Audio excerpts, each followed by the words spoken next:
이재명 대통령이 국회를 찾아 30조 5천억 원 규모의 추경안에 대한 시정연설을 했습니다. 이 대통령은 민생 경제를 살리는 일이 가장 시급하다며 신속한 처리를 당부했습니다. 여야가 법사위원장 자리를 놓고 이견을 좁히지 못하면서 상임위원장 배분 협상이 결렬됐습니다. 민주당은 내일 본회의를 열어 여당 몫의 상임위원장을 선출할 계획입니다. 상임위별 추경안 심사가 진행 중인 가운데 복지위에선 전공의 사업예산 삭감에 대해 여야가 함께 비판했습니다.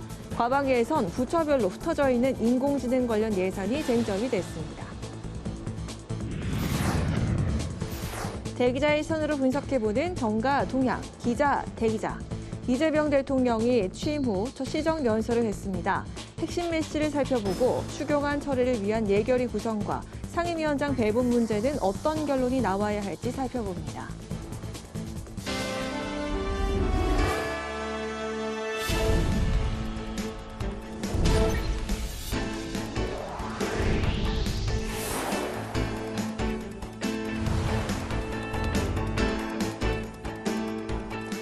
여러분 안녕하십니까? 6월 26일 목요일 국회 라이브 6 시작하겠습니다.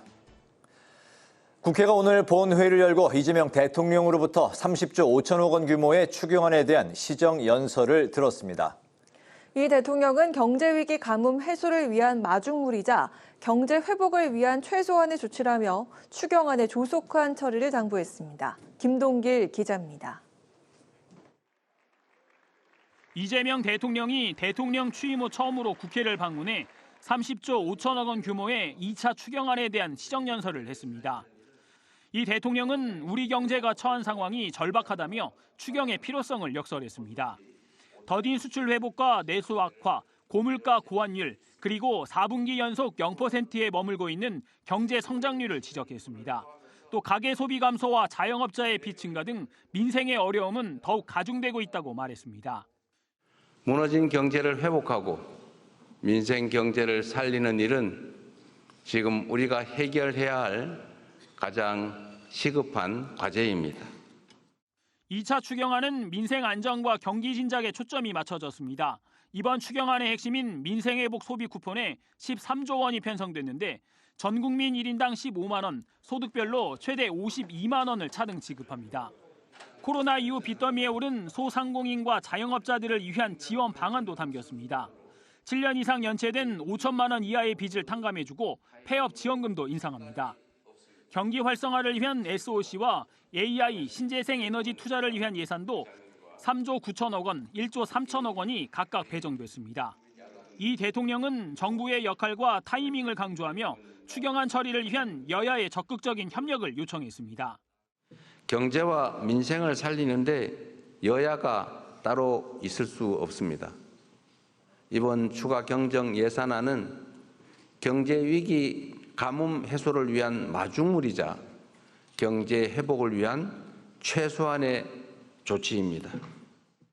이 대통령은 시정연설 후 국민의힘 의원석으로 먼저 가 의원들에게 악수를 건네는 등 협치 의지를 드러냈습니다. 한편 국회는 오늘 본회의에서 6.25 참전 용사인 고 찰스 랭글 전 미 하원 의원 추모 결의안을 채택했습니다. 국회 방송 김동길입니다.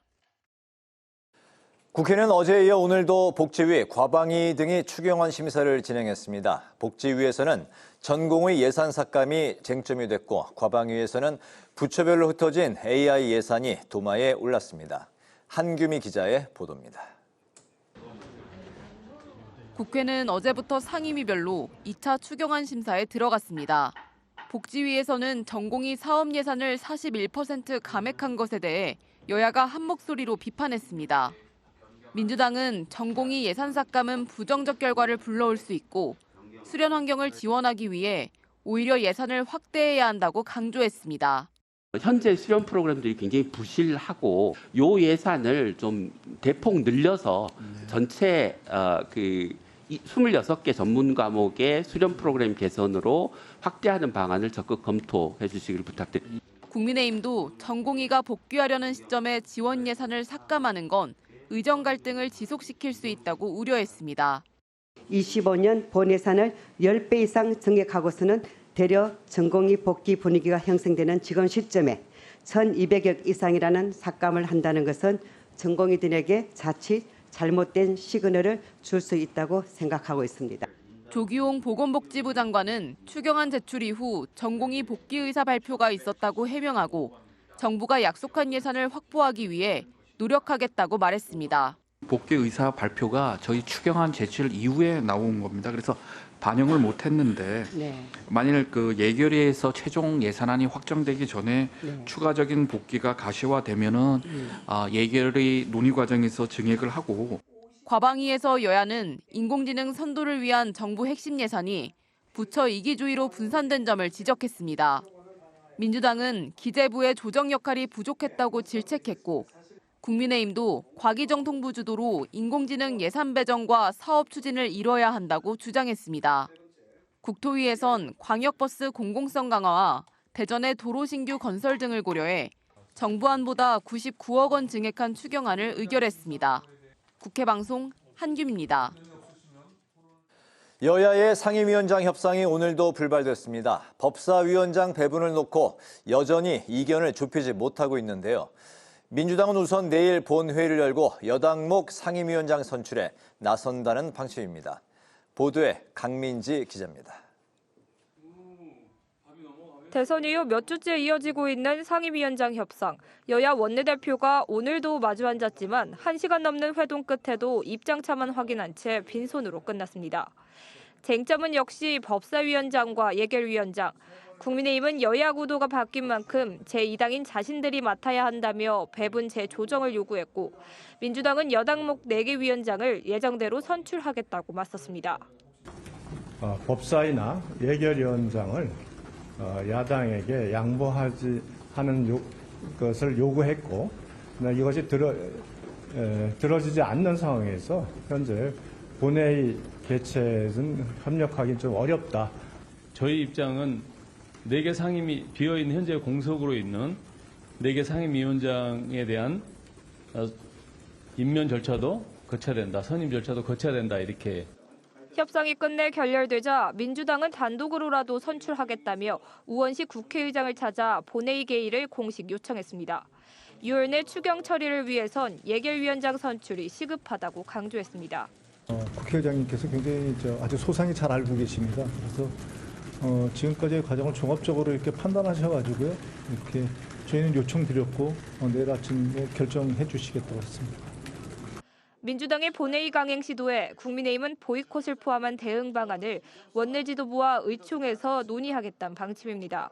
또 민주당이 상임위원장을 독식해 입법 속도전을 벌이려 한다며 입법 폭주를 저지하기 위한 당내 태스크포스 구성도 예고했습니다. 민주당은 지금 온갖 악법을 강행 처리하기 위한 속도전에 나서고 있습니다. 민주당의 입법 폭주에도 대대적인 준비와 여론전으로 맞서도록 적극 나서주시기를 바랍니다. 우원식 국회의장은 양당 입장과 국회 상황을 종합적으로 고려해 본회의 개의 여부를 결정할 것으로 보이는 가운데 내일 오전 또다시 중재에 나설지도 주목됩니다. 국회 방송 강민지입니다. 국민의힘은 민주당이 김민석 국무총리 후보자 임명을 강행할 움직임을 보이자 지명을 철회해야 한다고 강하게 반발했습니다. 민주당은 윤석열 검찰 독재 정권의 허위 기소 사실이 드러났다고 주장하면서 재수사를 위한 TF를 가동하기로 했습니다. 이승지 기자입니다. 김민석 국무총리 후보자 인사청문회가 여야의 극한 대립 끝에 결국 파행으로 막을 내렸습니다. 국민의힘은 김민석 국무총리 후보자가 자료 제출도 하지 않는 무자격자라고 비판했고 민주당은 인사청문 심사 보고서가 채택되지 않으면 본회의 표결 수순을 밟겠다고 예고했습니다. 민주당은 167석의 과반 의석을 차지하고 있어 국민의힘의 동의가 없어도 국회 본회의에서 총리 인준안을 단독 처리할 수 있습니다. 하지만 여야 협치를 강조해온 이재명 정부에 부담이 될 수 있습니다.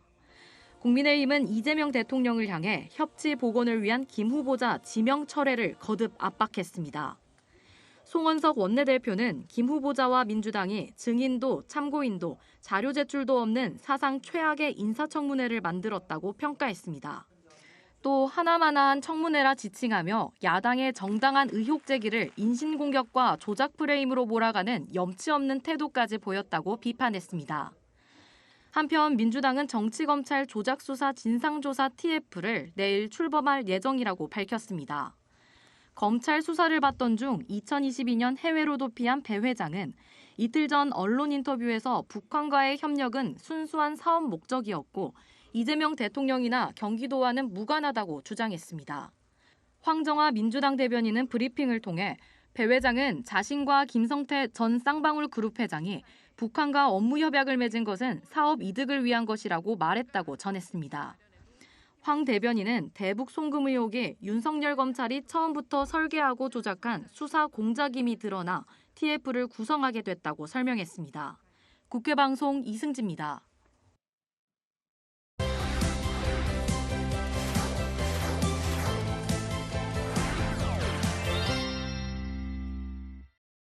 이슈픽 천지영 개건기자와 함께 오늘 국회 본회의에서 열린 이재명 대통령 시정연설 관련한 이야기 나눠보도록 하겠습니다. 천지영 기자 안녕하세요. 안녕하세요. 네, 취임 선수를 한 뒤 22일 만에 이재명 대통령이 다시 국회를 찾았습니다. 여야의 신속한 추경안 처리를 당부했는데 이 중에 눈에 띄는 장면이 있었다고요? 네, 이재명 대통령 취임 후의 첫 시정연설이었죠. 이 17분간의 연설에서 민주당 의원들 12번의 박수를 쳤고요. 국민의힘 의원들은 침묵을 지켰습니다. 이 대통령 연설 중에 즉석으로 추가한 발언들도 있었는데 모두 국민의힘 관련 발언이었습니다. 이 대통령이 국익 중심 외교를 펼쳐야 한다고 말하자 이 민주당 의원들이 첫 박수를 보냈거든요. 그러자 이 대통령이 국민의힘 의원들 반응이 없어서 쑥스럽다 이렇게 말한 겁니다. 이 추경안 관련해서도 국민의힘 의원들을 바라보면서 이 삭감에 주력하겠지만 필요한 예산 항목이 있으면 언제든 의견을 내달라고 말했습니다.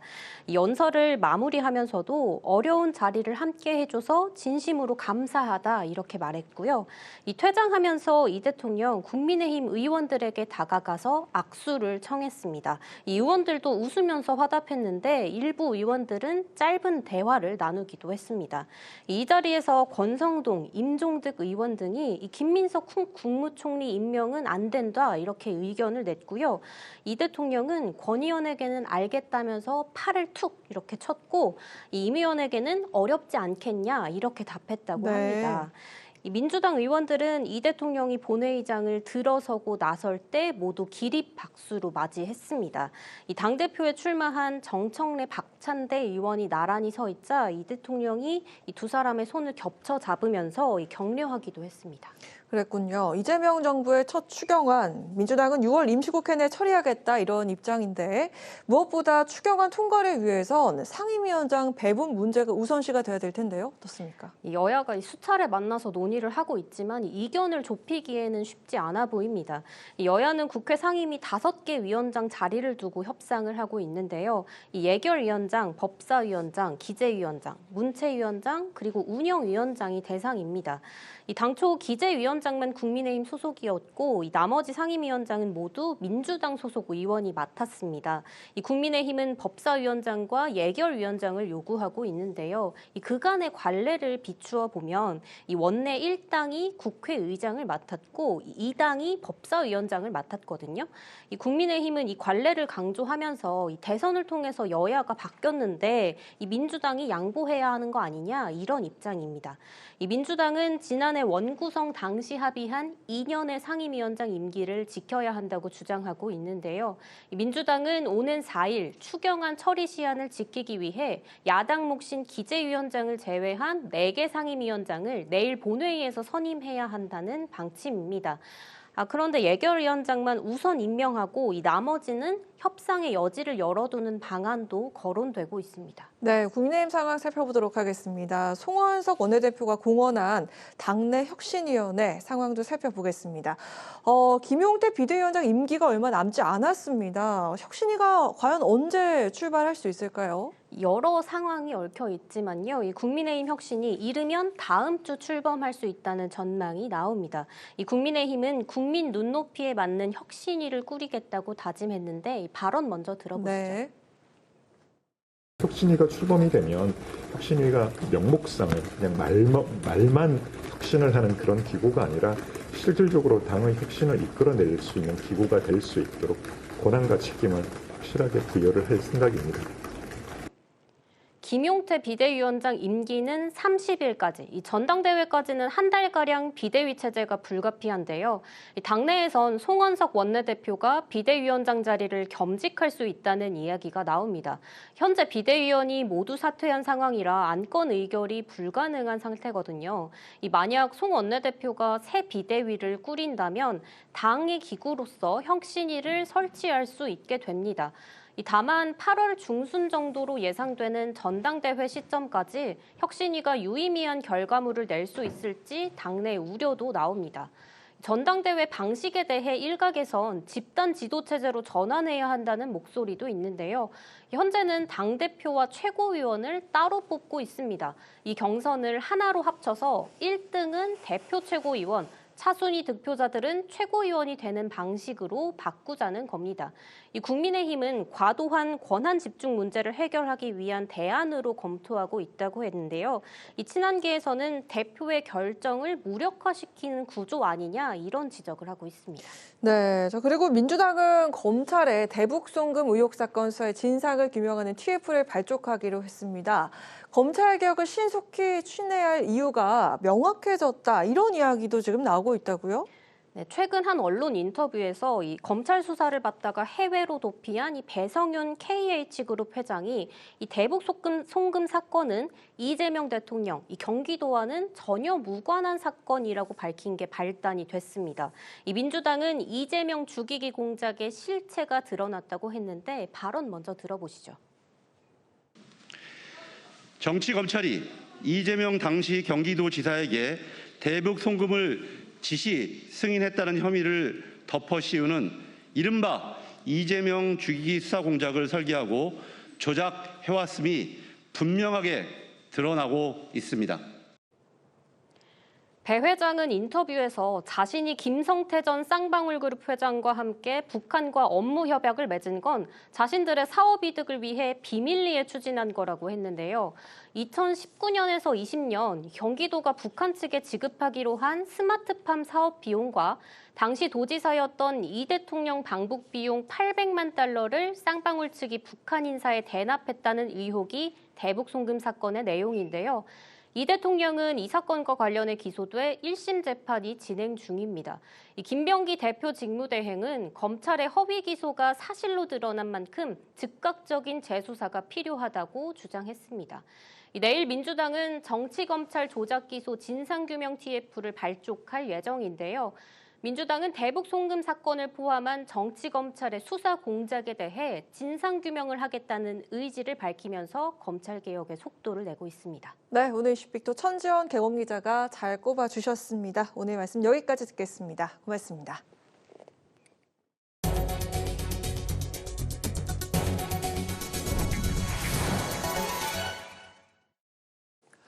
국무총리 후보자 인사청문회가 파행으로 종료되면서 여야 모두 청문회 제도를 손질해야 한다는 목소리를 내고 있는데요.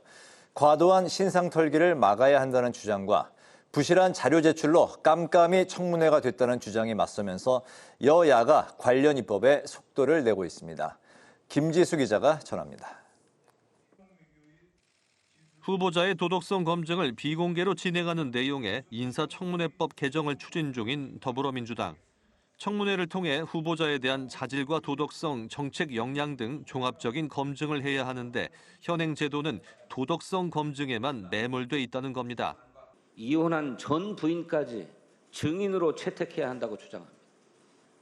이게 과연 정상적인 인사청문입니까? 차제 민주당은 인사청문회법 개정을 추진하겠습니다. 민주당에서는 지난해 7월 권칠승 의원이 관련 법안을 발의한 바 있습니다. 청문회를 도덕성 검증을 위한 공직윤리청문회와 전문성을 검증하는 공직역량청문회로 구분하는 내용입니다. 특히 이 중 공직윤리청문회를 비공개로 진행하는 것이 핵심 내용입니다. 국민의힘은 청문회 자료 제출 의무를 강화하는 일명 김민석 방지법을 발의했습니다. 현행법이 후보자의 학업이나 직업, 경력, 재산 등 최소한의 서류만 첨부하도록 돼 있어 후보자 검증에 한계가 있다는 겁니다. 특히 청문위원들이 필수적인 자료를 요구하더라도 후보자나 관련 기관이 불성실하게 제출하는 사례가 반복되고 있다고 강조했습니다. 공직자에 대한 인사청문회가 정치적 이벤트가 아니라 국민 눈높이에 맞는 자질 검증의 장이 되기 위해서는 철저한 자료 확보가 선행돼야 합니다. 개정안에는 출입국이나 외국환 거래 등 첨부 서류의 범위를 확대하는 내용이 담겼습니다. 정당한 사유 없이 자료 제출을 거부하거나 불성실하게 제출할 경우 경고나 징계 등을 통해 제재하는 내용도 포함시켰습니다. 지난 2000년 6월 도입된 이후 수차례 법이 개정됐지만 한때 무용론까지 제기됐던 인사청문회법. 이번에는 실효성 있는 청문회를 할 수 있는 개정안이 마련될 수 있을지 주목됩니다. 국회방송 김지수입니다. 이종석 신임 국가정보원장이 국회 정보위원회 첫 현안 보고에서 북한이 7, 8월 중 러시아에 추가 파병할 가능성이 있다고 밝혔습니다. 정보위 여야 간사인 박선원 더불어민주당 의원과 이성권 국민의힘 의원은 최근 북한 내에서 파병 모집을 위한 선발 작업에 들어간 걸로 보이는 점 등이 7, 8월 파병 가능성의 근거라고 설명했습니다. 또 중동발 위기와 관련해선 이스라엘과 이란이 휴전에 합의했지만 양측의 적개심이 커 언제든 교전이 재개될 수 있는 상황이라고 전했습니다. 더불어민주당과 농림축산식품부가 내일 당정 협의를 열고 현안을 논의합니다. 김현정 원내대변인은 송미령 장관이 새로운 정부 국정기조에 맞춘 농업 4법 등에 대해 당과 협의할 예정이라고 밝혔습니다. 김 원내대변인은 송 장관의 유임 논란에 대해선 본인이 직접 해결해야 한다고 덧붙였습니다. 국민의힘이 다음 달 1일 전국위원회에서 비상대책위원회 설치와 비대위원장 임명을 의결하기 위해 내일 상임전국위를 소집합니다. 오늘 30일 김용태 비대위원장의 임기 종료에 맞춰 당내 의결기구를 설치하기 위한 차원입니다. 국민의힘 한 관계자는 송원석 원내대표가 당대표 권한대행을 겸임하면서 8월 전당대회를 준비하는 방안이 유력하게 검토되고 있다고 밝혔습니다.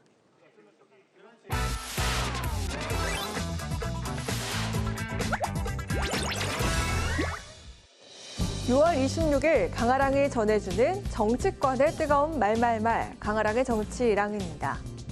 오늘 첫 번째 주제는 청문회 파행 책임론입니다. 자료 부실 제출 문제 등이 불거졌던 김민석 국무총리 후보자 인사청문회가 결국 파행으로 끝난 가운데 야간에 책임 공방이 벌어지고 있습니다.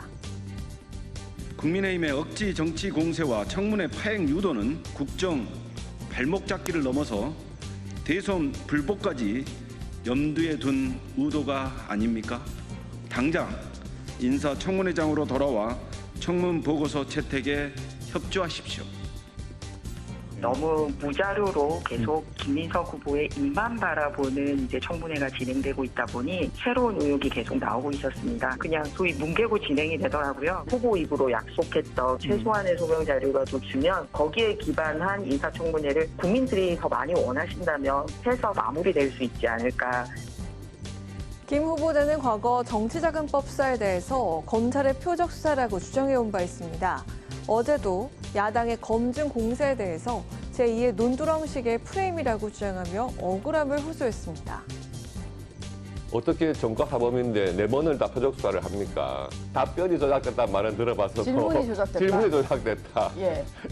조작된 질문에 대해서 사과하라고 이런 식의 말을 합니다. 과거에 정리되었어야 될 네. 구태 정치인인데 어떻게 이재명 대통령과 함께 다시 부활한 사람이구나. 소명이 됐고요. 예.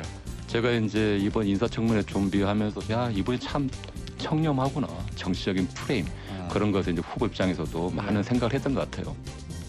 민주당은 야당의 반발에도 불구하고 인사청문회 보고서가 채택되지 않을 시 이르면 오늘 30일 표결 절차를 밟아 인준하겠다는 입장입니다.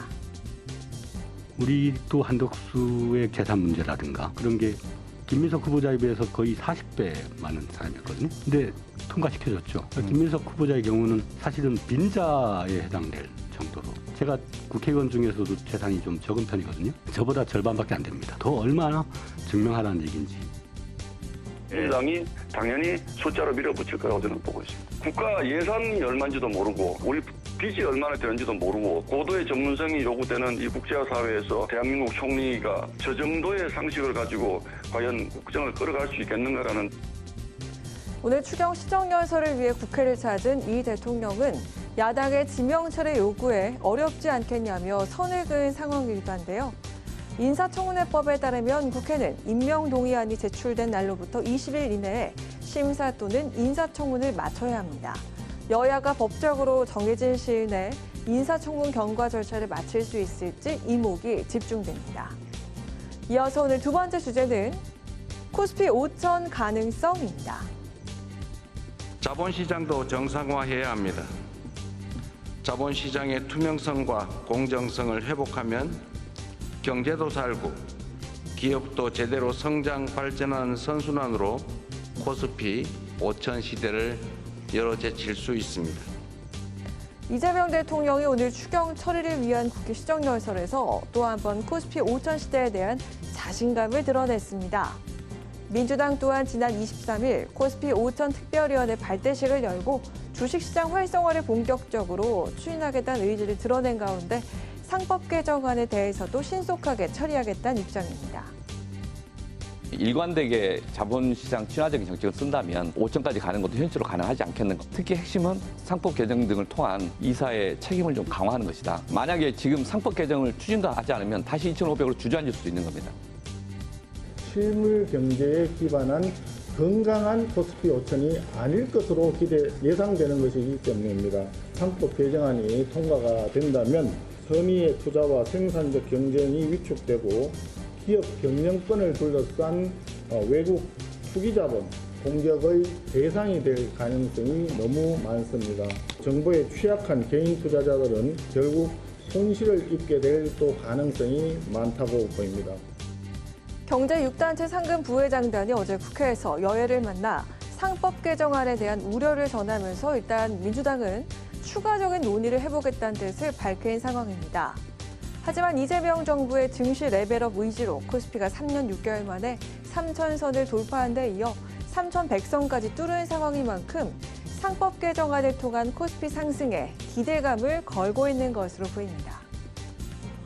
기업 경영의 자율성을 해치고 외국 투기 자본의 개입을 넓혀주는 방식이라면 심각한 문제라고 생각이 듭니다. 시장과 기업, 투자자 모두 신뢰하고 납득할 수 있는 해법을 찾기 위해서 보다 신중한 논의를 이어가야 할 것입니다. 무엇보다 예측 가능한 정책 환경을 만드는 것이 급선무일 텐데요. 경제계와 야당의 상법 개정 우려 속 코리안 디스카운트를 해소할 실질적인 방안 또한 뒤따라야 할 것으로 보입니다. 지금까지 강하락의 정치량이었습니다.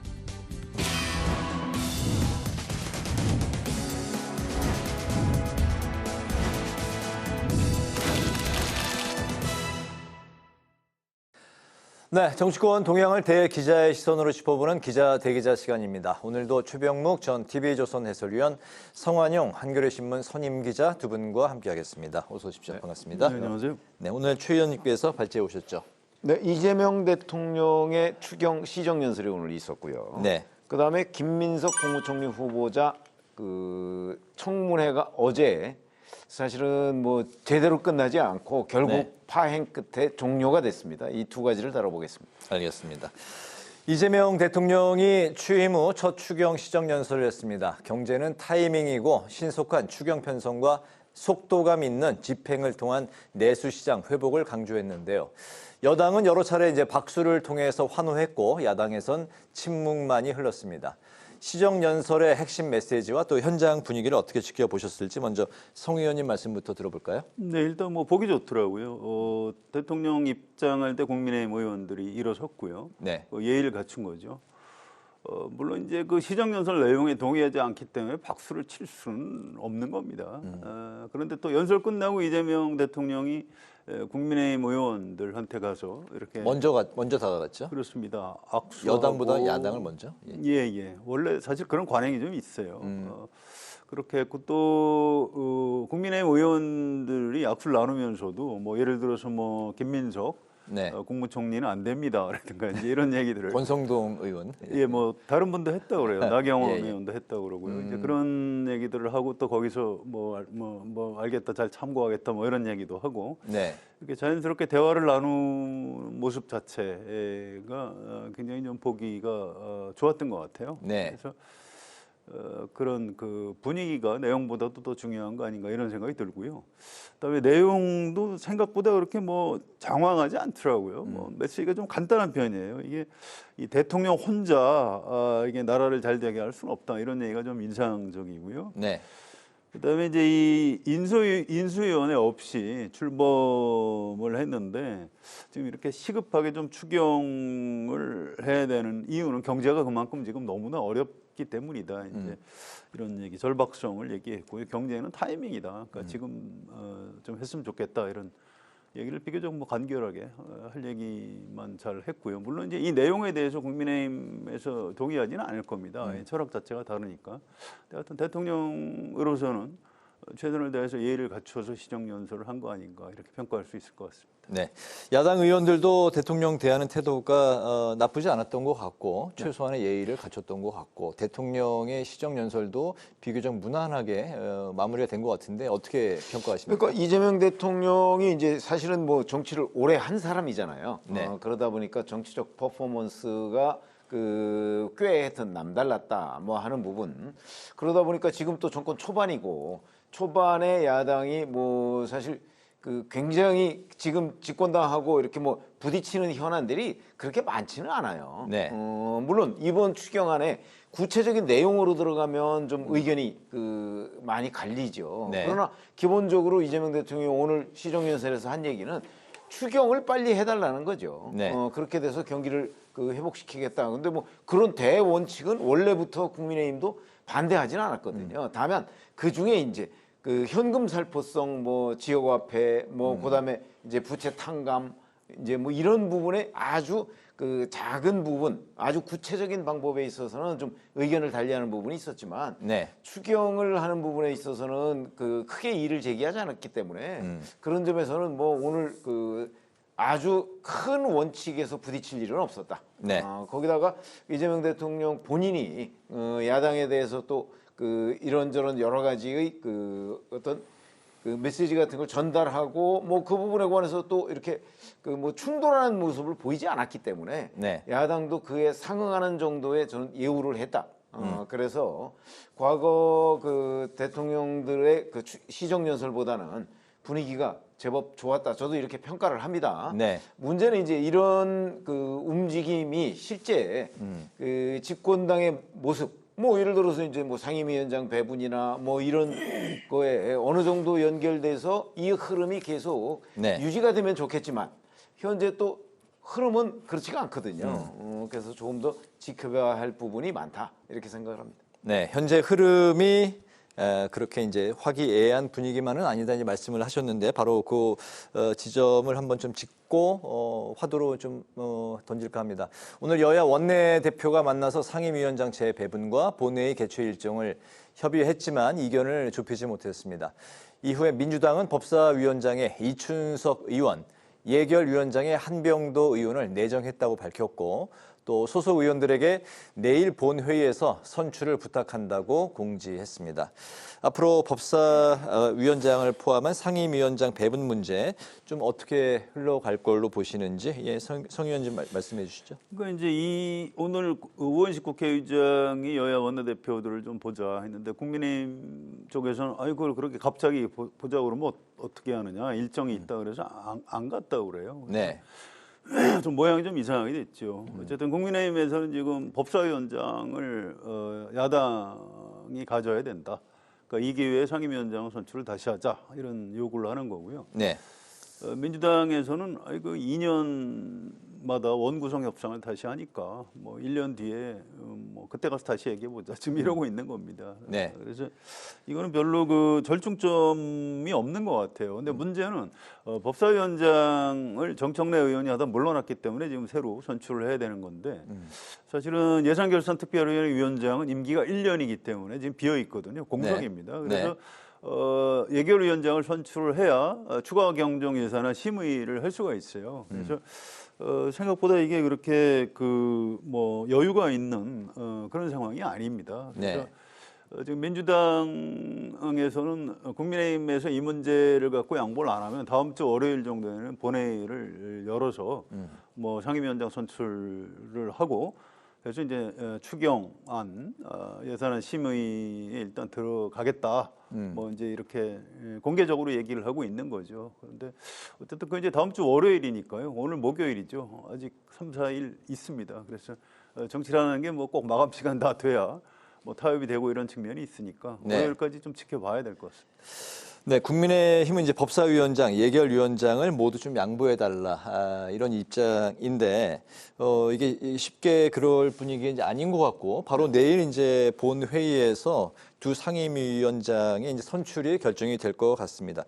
이제 국민의힘이 말하고 있는 제1당이 국회의장, 제2당이 법사위원장. 뭐 이런 그 관행은 좀 어떻게 생각하십니까? 그 양당 주장이 다 일리가 있어요. 과거의 전례를 보면 굉장히 복잡합니다. 그걸 야당이 한 적도 있고 뭐 또 이제 국회는 제2당인데 또 여당인 경우 뭐 그런 경우에 또 한 적도 있고 그렇고요. 일단 지금 앵커께서 내일 본회의에서 할 것 같다고 그랬는데 그건 좀 봐야 될 것 같습니다. 일단 우원식 국회의장이 그렇게 뭐 민주당 요구하면 그날 딱 해주는 스타일이 아니에요. 네. 아마 여야 간에 좀 어떻게든 타협을 해봐라 이렇게 권고를 하고 본회의를 내일 안 열게 될 가능성도 좀 있는 것 아닌가. 그렇군요. 네, 조금 더 두고 봐야 될 것 같습니다. 네, 그 상임위원장 그 배분에 대한 이제 관행 그리고 이제 내일 본회의 개최 여부는 좀 어떻게 전망하십니까? 뭐 사실은 관행적으로 이제 어느 상임위원장은 뭐 여당이 갔느냐 야당이 갔느냐 이런 것들이 있었어요 과거에는. 그러니까 법사위원장의 경우에도 보면 사실은 뭐 여당이 가져간 경우도 있고 야당이 가져간 경우도 있는데 야당이 가져간 경우가 훨씬 많습니다. 그거는 사실이에요. 그러나 기본적으로 상임위원장 배분 문제는 여야 간의 협의의 산물이지 거기에 뭐 무슨 딱 어느 그 위원회에 뭐 야당 여당 이렇게 딱지 붙여놓고 이런 건 없거든요. 네, 협의사항. 네. 그러니까 이제 협의를 해야 되는데 그 협의에서 사실은 그 절대적인 기준은 역시 의석수죠. 근데 지금 이제 민주당이 워낙 압도적인 의석을 가지고 있기 때문에 이런 식으로 협의하다가 안 되면 그럼 우리 일방적으로 해버릴래 이렇게 되면 이제 협의라는 게 무의미해지는 거거든요. 그런 점에서 본다면 저는 협의가 진행 중인 와중에 지금 법사위원장과 예결위원장을 지금 다 그 내정을 해버렸잖아요. 이렇게 되면 이제 그 국민의힘으로서는 선택의 여지가 없을 가능성이 있어요. 이 뭐 더 이상 무슨 협의를 하겠습니까?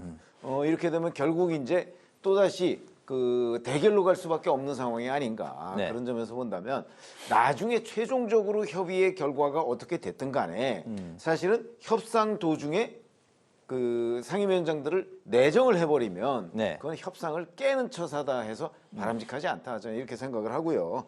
물론 뭐 최종적으로는 협의를 더 해야 되겠죠. 그러나 민주당이 지금 뭐 둘 다 법사위원장과 예결위원장을 내정한 상황에서 다시 또 물릴 것 같지도 않고 그럼 결국은 또 파행적인 상황이 계속되는 것 아닌가 하는 우려가 있습니다. 네, 내일 본회의 개최 여부는 좀 내일 상황 지켜봐야 될 것 같죠. 그거는 이제 뭐 지켜봐야 되겠지만 이런 상황이 되면 뭐 내일 열건 안 열건 간에 어쨌든 뭐 민주당 뜻대로 되는 거 아닌가요? 저는 그렇게 판단을 합니다.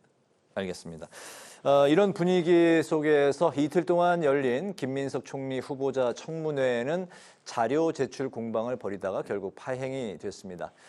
김 후보자는 야당 공세에 대해서 제2의 논두렁식의 프레임이라고 주장을 했고 또 자신의 미국 유학 시절 후원자에게 매달 받은 450만 원은 배추 농사 투자 수익금이다 이렇게 해명을 했습니다. 이번 청문회 이틀 동안 어제 그제 열렸었는데 전체적인 평가 먼저 최 의원님부터 들어볼게요. 근데 가장 그 사실은 중요한 내용이 이 돈 문제 아니겠어요.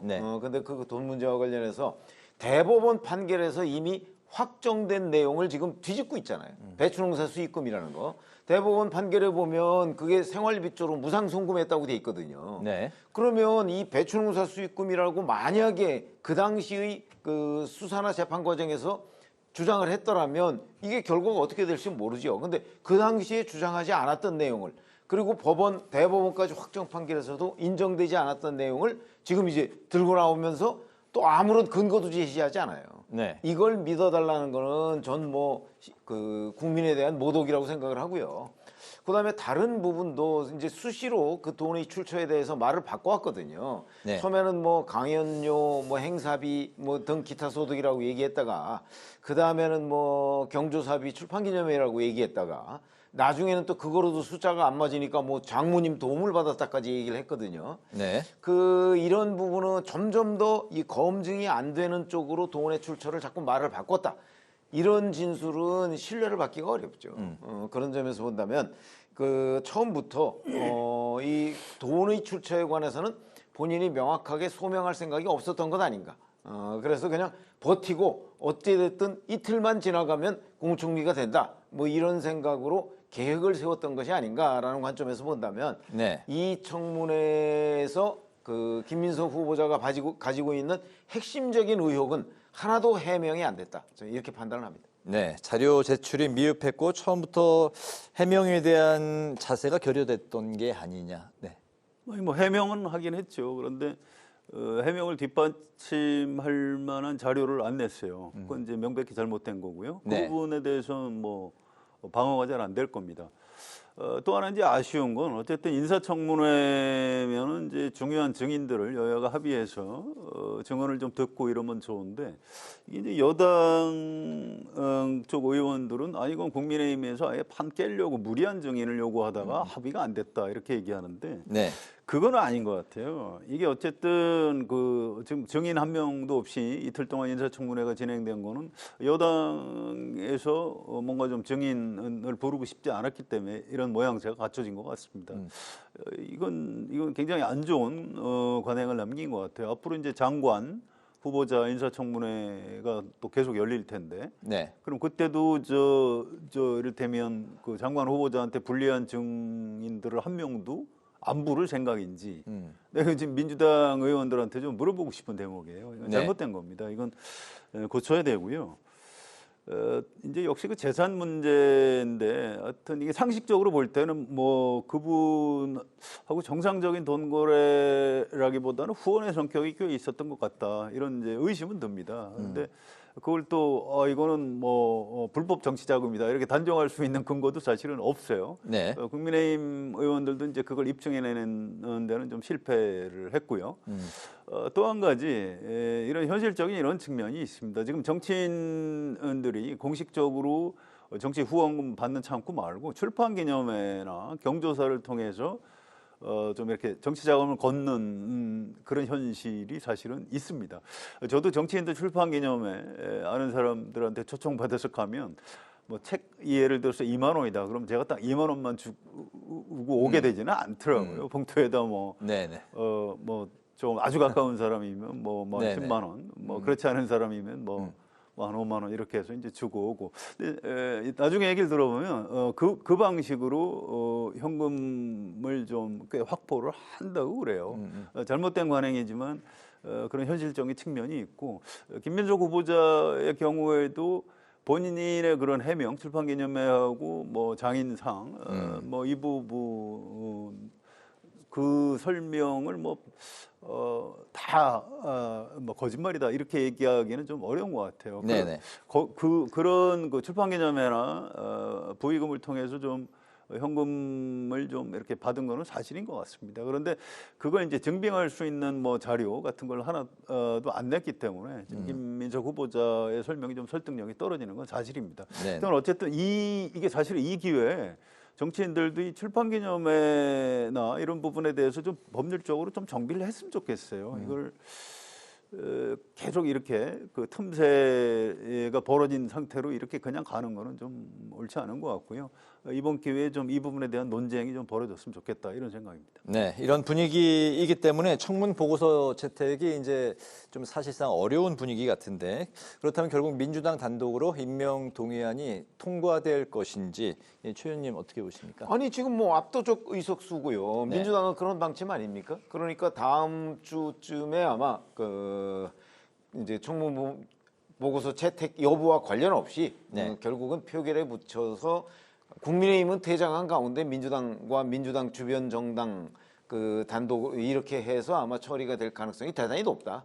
이렇게 보여지죠. 그런데 그걸 국민의힘으로서는 뭐 막을 방법이 현실적으로 없는 거니까요. 네. 이제 결국은 이런 그 일방적인 밀어붙이기식 그 뭐 청문회와 그 국무총리 임명 뭐 이런 과정 이런 것들이 이제 결국 그 국민들의 판단으로 정치 행위로서 자 지금 이재명 대통령 정부가 잘하고 있느냐 못하고 있느냐 아마 그렇게 판단을 받는 수밖에 없을 것이다 이렇게 생각합니다. 네, 결국 민주당 단독으로 임명 동의안 통과를 예상을 하시는데 뭐 결과적으로는 그럴 수 있는데요. 뭐 간단히 덧붙이자면 이건 국민의힘에서 조금 양보를 했으면 좋겠어요. 무슨 얘기냐면 이제 이 두 가지 이유가 있습니다. 이번 대통령 선거, 그러니까 고리대선에 의해서 이재명 대통령이 선출이 되고 첫 번째 국무총리인데 이렇게 윤석열 전 대통령이 임기를 못 마치고 중간에 계엄을 하고 이렇게 탄핵됐기 때문에 출범하는 정부입니다. 거기에 첫 총리니까 그거를 이를테면 본회의장 들어가서 자유투표를 하면 되거든요. 거기 가서 뭐 반대 투표를 하면 됩니다. 그래서 그런 것도 좀 고려를 했으면 좋겠고요. 또 하나는 3년 전에 민주당이 절대 다수 의석인데도 한덕수 국무총리 후보자에 대해서 민주당에서 아예 찬성 당론을 결정을 했어요. 그래서 그때 본회의에서 208표인가 이렇게 압도적 찬성으로 한덕수 국무총리 임명 동의해 준 전례가 있습니다. 그래서 3년 전을 생각해서라도 이번에 뭐 당론으로 찬성할 것 같지는 않아요. 지금 분위기에서. 최소한 그래도 본회의장 투표에는 참여해서 자유투표 정도는 해주는 게 국민의힘에서도 좀 필요하지 않나 이런 생각입니다. 알겠습니다. 국민의힘이 이제 오는 30일 김용태 비대위원장 임기가 이제 종료가 되고 지도부 공백이 이제 발생하는데 차기 지도부 선출을 위한 전당대회가 8월에 열릴 가능성이 점쳐지고 있습니다. 새로운 인물을 내세우기가 현재로서는 쉽지 않은 상황인데 결국 그렇기 때문에 송원석 원내대표가 비대위원장을 겸하는 이런 상황이 될 것인지 국민의힘 상황을 좀 어떻게 예측하실까요? 글쎄 지금 송원석 원내대표는 이제 결국 김용태 비대위원장의 임기가 끝나기만 기다리고 있는 것 같은 느낌이 들어요. 왜냐하면 김용태 비대위원장이 자꾸 뭐 개혁안에 대한 전당원 투표를 요구하고 있기 때문에 그 부분에 대한 결정을 미루면서 이제 김용태 위원장의 임기가 끝나길 기다리면 끝나게 되면 결국 공석이 발생하니까 그러면 이제 원내대표가 직무대행을 하게 되겠죠. 뭐 지금 와서 뭐 전당대회 준비하기 위한 별도의 위원회를 만들기도 좀 뭐 어폐가 있고 그러면 결국 본인이 겸임하게 되고 그러면 그 겸임이라는 거는 결국은 그 전당대회 준비의 성격을 띠는 비대위원회 뭐 그렇게 되지 않을까 싶습니다. 그건 그냥 뭐 제가 보기에는 자연스러운 과정으로 넘어가는 것이지 뭐 특별히 뭐 송원석 원내대표가 무슨 거기에 욕심이 있거나 뭐 그래서 이런 결과를 초래하는 것 같지는 않고요. 자연스럽게 워낙 기간이 짧다 보니까 달리 대안이 없는 것 아닌가 싶습니다. 네, 이 사안은 뭐 길지 않게 들어볼까요? 김용태 비대위원장 임기가 6월 말일까지죠. 7월 1일 날 국민의힘 전국위원회를 소집을 했더라고요. 그리고 6월 30일에 의원총회를 열어서 결정하겠다. 기자들이 이제 송원석 원내대표한테 그러니까 비대위원장 겸임하시는 거죠? 이렇게 계속 물어보는데 아니 그건 의원총회에서 결정할 일이다. 이렇게 답변을 했습니다. 그래서 최 의원 말씀하신 대로 이제 송원석 원내대표가 아마 비대위원장을 겸해서 전당대회 준비 체제로 들어가지 않나 이렇게 예상이 됩니다. 네, 알겠습니다. 마지막 이슈도 좀 길지 않게 들어볼까 하는데 어제 이재명 정부에서 유일하게 유임된 송미령 농림축산식품부 장관이 과거 농망법, 농업을 망치는 4가지법을 줄이는 표현이었는데 이거에 대한 이제 과거 발언에 대해서 사과했습니다. 내일은 민주당 소속 농해수위위원들이 송 장관을 불러서 당정 협의회를 연다고 하는데 국민의힘으로부터 줄기차게 자진 사퇴 요구를 받고 있는데 내일 어떤 좀 입장을 내놓을지 송미령 장관 상황에 대해서 이제 두 분의 좀 생각을 오늘 마지막으로 좀 들어보겠습니다. 예, 근데 이 좀 딱하게 됐어요. 양쪽에서 다 비판을 받고 있죠. 국민의힘에서도 사퇴하라고 그러고 농민단체에서도 사퇴하라고 그러고. 그래서 이제 이재명 대통령이 본인이 좀 나서서 적극적으로 설득을 좀 잘 하고 설명을 해라, 자세를 낮추고 이제 이런 주문을 할 정도로 이렇게 됐습니다. 그런데 이 문제는 글쎄요, 저는 국민의힘에서 사퇴 요구하는 것도 별로 뭐 온당치 않아 보이고요. 네. 또 이제 농민단체에서 반발하는 거는 뭐 그건 이해는 됩니다. 다만 이 정미령 장관이 뭐 장관을 한 5년 하겠습니까? 그렇지 않거든요. 지금 전임 정부에서 임명된 국무위원 중에서도 장관을 한 사람 계속 이어서 할 수 있게 하겠다라는 국민 통합 차원의 정치적 상징성이 큰 그런 장관입니다. 그래서 네. 그런 긍정적인 면도 좀 같이 봐주셨으면 좋겠다 이런 생각입니다. 네, 전임 장관 중에서도 계속해서 기용을 할 수 있는 그런 이제 좀 선례, 뭐 그런 분위기를 국민 통합 차원에서 한 뭐 인사다. 아니 뭐 전 가능할 수는 있는데 예. 다만 이제 본인이 그 이재명 대표의 민주당이 그 강력하게 그 추진했던 부분에 관해서 완전 거의 막말성으로 반대를 했는데 그건 국정 철학이 안 맞는 거 아니겠습니까? 근데 그 국정 철학을 또 새로운 대통령한테 맞춰서 하겠다라고 하는 건 대단히 민망한 얘기죠. 그러니까 저는 사실은 누군가는 뭐 탕평이다 뭐 이런 명분을 내세워서 다시 맡길 수는 있는데 네. 그런 부분에 관해서 본인이 거절했어야 마땅하고요. 네. 지금 이걸 다시 뭐 농망법을 희망법으로 만들겠다 얘기하는 거는 저는 궤변이라고 보기 때문에 이런 부분을 가지고서 사실은 지금 그 본인이 뭘 새롭게 추진하려고 하는 거 그 자체가 저는 동력이 없다고 봅니다. 알겠습니다. 오늘 기자 대기자 두 분의 한 줄 논평 들으면서 마무리하겠습니다. 송 기자님부터 들어볼까요? 예, 22일이죠. 이재명 대통령하고 이제 여야 지도부가 오찬을 했죠. 그게 취임 18일 만입니다. 굉장히 빨리 한 편이고요. 네. 또 우리 아까 토론에서도 얘기했지만 오늘 국회에 와서 굉장히 좋은 장면을 네, 시정연설. 예, 시정연설하면서 이제 연출을 했어요. 전 굉장히 개인적으로 참 보기 좋더라고요. 대통령하고 이렇게 야당 의원들하고 이렇게 자꾸 만나다 보면 또 이제 대화하고 타협도 하게 되고 이렇게 해서 이제 정치가 복원되는 것 아닌가. 사실 전임 윤석열 전 대통령이 실패한 여러 가지가 여러 가지 이유가 있지만 그중에 네. 제일 중요한 게 저는 야당을 안 만나서 실패한 것 같아요. 그래서 오늘 이제 한 줄 논평은 대통령은 야당을 자주 만나야 한다라고 하겠습니다. 알겠습니다. 네, 최 의원님. 김민석 국무총리 후보자 청문회에 대해서 제가 말씀을 드렸었는데 처음부터 이 청문회를 무의미하게 만들려고 하려는 계획이 있었던 것 아닌가 하는 개인적 의심을 가지고 있기 때문에 제가 오늘 한 줄 논평은 묻지마가 된 김민석 청문회로 하겠습니다. 네, 기자 대기자 이제 마무리하겠습니다. 지금까지 최병묵 전 TV조선 해설위원, 성환용 한겨레 신문 선임 기자 두 분과 함께 오늘의 전국 현안 살펴봤습니다. 말씀 잘 들었습니다. 고맙습니다. 네, 오늘 국회 라이브 6도 여기서 마치겠습니다. 시청해주신 여러분 고맙습니다.